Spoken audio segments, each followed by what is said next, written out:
Now, you may think party conference season is over, but this week the Green Party are gathering in Newport for their annual get-together, and the party's co-leader, Sian Berry, joins us now from there. Thanks very much for being on the programme this morning. Now, the Green Party believes there is a climate emergency.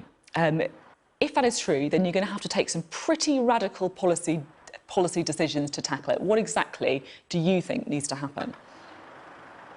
Well, we need to change essentially every single way that the economy works. Caroline Lucas, at our conference yesterday, put forward a motion for a Sustainable Economy Act, and that would look at absolutely everything that we do in the economy and switch that away from carbon emissions, from fossil fuels, make sure that we're building the sustainable local economy that we need in the UK, and making sure, for example, that we deal with the City of London. As Mayor of London candidate, I've been saying that we need to engage with the city to make sure that we're not using our financial institutions to fund exploitation and resource extraction in the global south, which also exploits its people. These are really, really big issues that we are looking at in the round as the Green Party. At home, for example, cancelling HS2, committing that money to local transport, to making buses free across the country. All these are things that absolutely need to change and need looking at in a radical way in the round, right through the economy, with this new act, with Greens in the Treasury making those decisions. Talking about radical ideas to tackle climate change, do we all need to stop eating so much meat?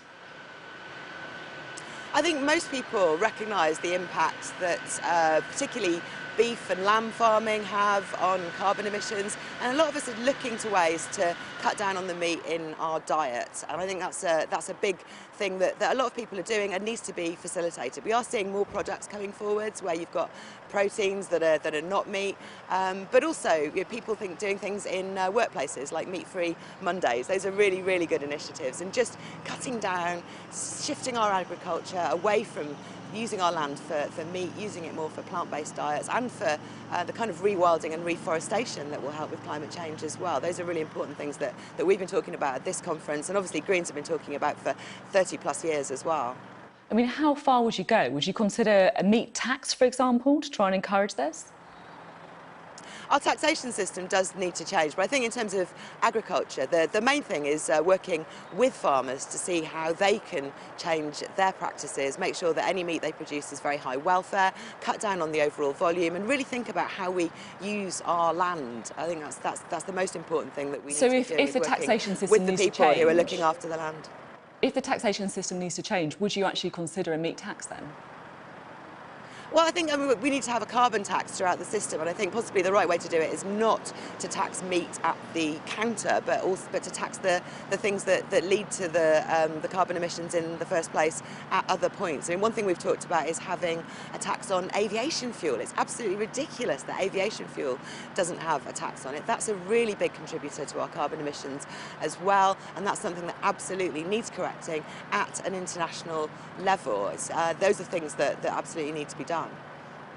Now, we could be hurtling towards a general election sooner rather than later. What discussions are the Green Party having about potentially standing aside in certain seats to allow other parties a better shot at winning?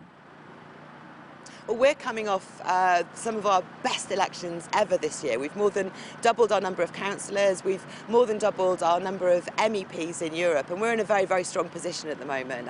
Other parties are keen to talk to us about working together, and I think it is important that all the parties look at where we target our resources, because what we don't want to see is a Tory no-deal Brexit pushed through by a Tory majority government, and that's a real risk we run in the general election going forward. So we are prepared to talk to any party that wants to talk to us about making fair arrangements for fighting the general election in ways that target our resources most effectively on that. And obviously in the European elections there are many seats where we came first or second, where we're strong challengers to be MPs, and it's very important that we gain more MPs, more Green MPs like Caroline Lucas in Parliament, who can make the case for these big changes that we need to make. On the London Assembly, where I've been for 3 years, we've made big changes to Sadiq Khan's policies. We've pushed him in the right direction, and Greens are showing right around the country in councils as well that where you've got Green voices in the room, things move in the right direction, things change, people listen, and people are casting their votes with that in mind as well. So I think we're looking forward to the general election, and we are talking to other parties about how we can fight that most effectively in a way to prevent the crash-out Brexit that the Conservatives would like to impose on us. You mentioned Caroline Lucas there. Of course, we know that the Green Party holds one seat, Brighton Pavilion. Are there any other areas where you would expect other parties to stand aside to allow a Green Party candidate to have a better shot? Well, you'll understand why I wouldn't talk about individual seats or any talks. Oh, go on, why not? In detail right now, because it's really important that we build trust with other parties as well. But certainly we are challenging, without any help from anybody else, for the seats in Sheffield and Bristol and Norwich, where we've done very well in the past as well. And we are the best challengers to the Conservative Party on the Isle of Wight as well. So those seats we can fight without anybody else's help. But I think, other seats we are, you'll forgive me for not talking about. Now, you are, of course, the Green Party candidate for London Mayor. What went through your mind when you heard that Rory Stewart was going to be entering the race? I think what he doesn't have is the record that the Greens have in London. We've had Green Assembly members for 20 years, making every single mayor of London do things better, making them listen to us. And he needs to be making sure that he understands London. I mean, he said that he wants to walk through every borough as if that's something special. Every single mayoral candidate has to do that. And I've stood for mayor twice before. This is the third time I'll be standing.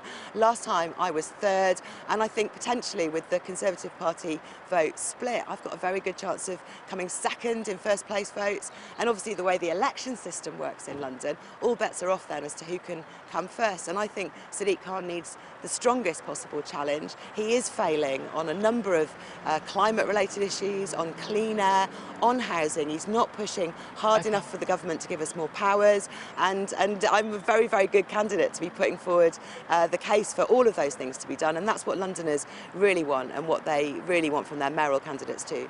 Very quick final thought. What's your favourite London pub? My favourite London pub, I probably have to go for my local, which is the Junction Tavern, which is a lot of my custom over the years. OK, thank you very much, Sian Berry. Thank you.